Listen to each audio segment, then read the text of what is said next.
Hello friends, welcome to my Watch and Learn YouTube channel. Today we are going to discussing to find the value of x and y from any two linear equations by using matrix method. So first of all we have to consider two linear equations. That is, let any two linear equations are a1x plus b1y equals to c1, and next equation is a2x plus b2y equals to c2. Equation first, equation second. अब यिन दुईवटा equation देखि हामीहरुलाई value चाहिँ find out गर्न छ कसको x र y को। अब कसरी गर्ने त? त्यसको लागि पहिले सुरुमा चाहिँ यिनी दुईवटा इक्वेसनले चाहिँ म्याट्रिक्स मेथडमा चाहिँ लेख्न सिक्नु पर्छ है। कसरी लेख्ने हेर्नु होला है। राइटिङ दिस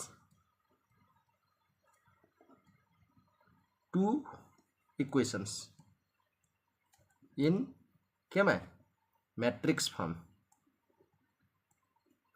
म्याट्रिक्स फर्म भनेको फेरि कस्तो हुन्छ भन्दाखेरि ax बराबर b भन्ने फर्म हो है। भनेपछि अब a को लागि यो ax बराबर b को ठाउँमा चाहिँ कसरी लेख्ने? सुरुमा चाहिँ a भनेको चाहिँ यिनी इक्वेसनमा भएका यिनी भेरिएबलको कोएफिसिएन्टहरु लेख्नु पर्छ है। x को अगाडि कोएफिसिएन्ट के छ a1, यहाँनेर लेख्ने, y को कोएफिसिएन्ट b1, अनि नेक्स्ट इक्वेसनको x को अगाडि a2, y को अगाडि b2। अब x भनेको क्यापिटल x भनेको यो x र y जनाउँछ है। यसरी लेख्ने इक्वल्स टु को इक्वल्स टु b भनेको कन्स्ट्यान्ट हो c1 र c2। अब यिनी दुईवटा इक्वेसन चाहिँ यिनी दुईवटा x र y को भ्यालु फाइन्ड आउट गर्नको लागि एउटा उता जाँदा के हुनु पर्छ त? डिभाइड हुनु पर्यो। त्यसको लागि वेयर a भनेको कति छ त? a1 b1 छ, a2 b2 है। अब एउटा मुद्दा जानको लागि त यो ax बराबर b को फर्ममा छ भने x मात्रै बचाउनु, x को भ्यालु फाइन्ड आउट गर्नको लागि त b, अनि यो उता जाँदा के हुन्छ त? b बाइ a हुन्छ। भन्नु मतलब a इन्भर्स b गराउनु पर्यो नि। त्यसको लागि b त छँदै नै छ, तर a इन्भर्स को भ्यालु त हामीले थाहा हुनु पर्यो हो। a इन्भर्स निकाल्नको लागि फेरि हामीले चाहिँ फर्मुलाको आवश्यकता पर्दछ है। फेरि अब a इन्भर्स b अर्थात a इन्भर्स को भ्यालु जान्नको लागि हामीहरुलाई a इन्भर्स को फर्मुला चाहिँ थाहा हुनु पर्छ है। त्यसको लागि a इन्भर्स को फर्मुला रहेको छ, हामी सबैलाई वी नो a इन्भर्स हुनको लागि फर्मुला चाहिँ हुन्छ a इन्भर्स बराबर 1 अपन डिटर्मिनेन्ट अफ a, अनि यहाँनेर चाहिँ एडजोइन्ट अफ a हुन्छ। एडजोइन्ट अफ a भनेको चाहिँ d minus b minus c a, यस्तो खालको चाहिँ इक्वेसन हुने गर्दछ। फर्मुला चाहिँ यो भयो, तर यो a को डिटर्मिनेन्ट चाहिँ कहिल्यै पनि 0 सँग बराबर हुनु हुँदैन। यदि a को भ्यालु 0 सँग बराबर हुन्छ भने त्यो चाहिँ नट डिफाइन हुन्छ है। नट डिफाइन भइसकेपछि त्योबाट चाहिँ हामीहरुले चाहिँ कहिले पनि x र y को भ्यालु चाहिँ फाइन्ड आउट गर्न सक्दैनौं। त्यसकारणले गर्दाखेरि x र y को भ्यालु फाइन्ड आउट गर्नको लागि a को डिटर्मिनेन्ट जहिले पनि 0 सँग बराबर हुनु हुँदैन है। देयरफोर अब x को भ्यालु फाइन्ड आउट गर्नको लागि a inverse b A formula प्रयोग गर्यो भने चाहिँ आइ नै हाल्छ है। यो चाहिँ तपाईहरुको चाहिँ कन्सेप्ट भयो।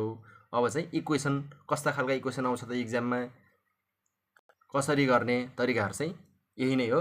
अब क्वेसन प्रब्लम तिर चाहिँ हामीहरु चाहिँ लाग्नु पर्छ।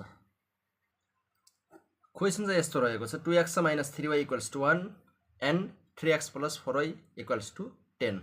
यो दुईवटा लिनियर इक्वेसन चाहिँ म्याट्रिक्स मेथडदेखि सोल्भ गर्नुपर्ने छ। यसको लागि हामीहरूले अघि न प्रोसेसहरू हेरेको जस्तै गरेर यसलाई चाहिँ सुरुमा केमा लेख्नु पर्यो त म्याट्रिक्स मेथडमा चाहिँ लेख्नु पर्यो है, अथवा म्याट्रिक्स फर्ममा चाहिँ के गर्नु पर्यो त लेख्नु पर्यो है।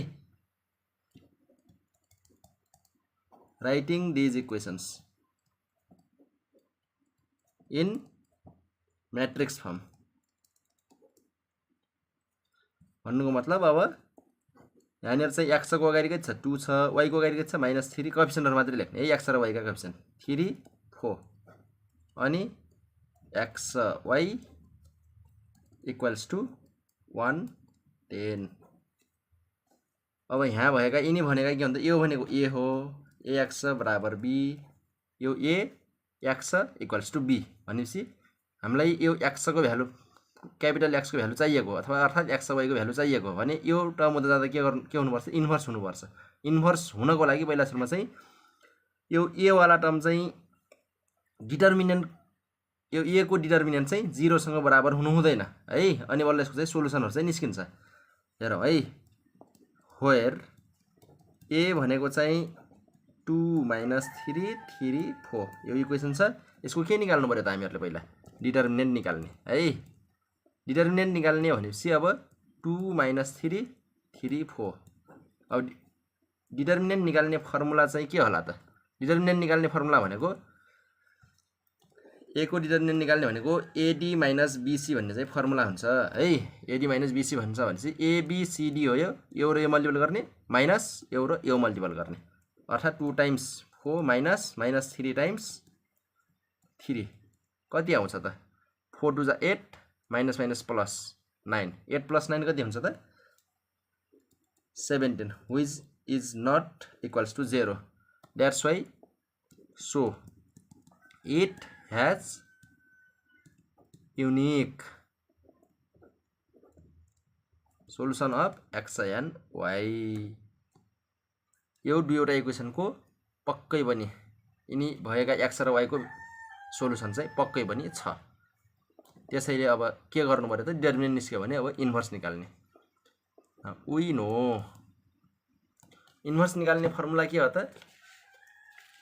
इन्भर्स निकाल्ने फर्मुला भनेको फेरि a इन्भर्स बराबर 1 अपन a को डिटर्मिनेन्ट अनि d b d - b - c a। Formula चाहिँ यस्तो हुन्छ भनेपछि अब 1 यसको भ्यालु कति आएको छ यहाँनिर 17 17 राखौं। अनि db भनेपछि अब यो abcd को फर्ममा हुन्छ भनेपछि यसले र यसले चाहिँ के गर्छ त? आफ्नो ठाउँहरु चाहिँ इन्टरचेन्ज गर्छ भनेपछि d चाहिँ कति छ यहाँ 4 गयो, अनि त्यो d को ठाउँमा चाहिँ 2 आउँछ यतातिर। अब यो यसले र यसले चाहिँ ठाउँ चेन्ज गर्दैन, त्यसकारणले गर्दा यसको साइन चाहिँ के हुन्छ त? नेगेटिभ हुन्छ भने -3 छ भने अब यहाँ कति भयो? +3 भयो, 3 मात्रै छ भने -3। यसरी चाहिँ इन्भर्स निस्किन्छ। अब इन्भर्स निस्किसकेपछि अब यो भनेको केस कस्तोमा गयो भन्दाखेरि x बराबर अब a इन्भर्स b निकाल्न सकिन्छ के। अब a इन्भर्स को भ्यालु थाहा छँदैछ, b को पनि थाहा छँदैछ, फेरि म्याट्रिक्स मल्टिप्लिकेसन फर्मुला युज गर्ने निकाल्ने है। नाउ x बराबर a इन्भर्स b। अब a इन्भर्स को भ्यालु कति आयो? 1/17 4 3 - 3 2 अनि b भनेको कति छ त? b भनेको x बराबर b को भ्यालु कति छ? 1/10 छ है। 1/10 छ भनेपछि 1/10 सरी 110 लेखौं है। अब 1/17 जस्ताको त्यस्तै अब मल्टिप्लाई गर्ने, दुईवटा म्याट्रिक्स चाहिँ मल्टिप्लाई गर्ने, रोले कोलमलाई मल्टिपल गर्नु पर्यो है। 4 टाइम्स 1 प्लस 3 टाइम्स 10 फेरि -3 टाइम्स 1 प्लस 2 टाइम्स 10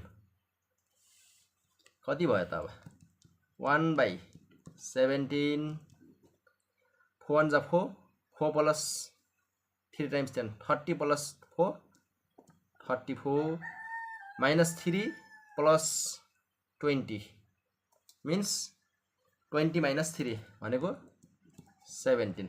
अब यो 1/17 डिभाइडमा भएको 17 इन्डिभिजुअली के गर्छ त? इन्डिभिजुअली डिभाइड गर्न चाहिँ जान्छ है। त्यसकारणले गर्दाखेरि 34 / 17 17 डिवाइड बाई 17 भन्नुको मतलब 17 2 जा 34 17 1 जा 17।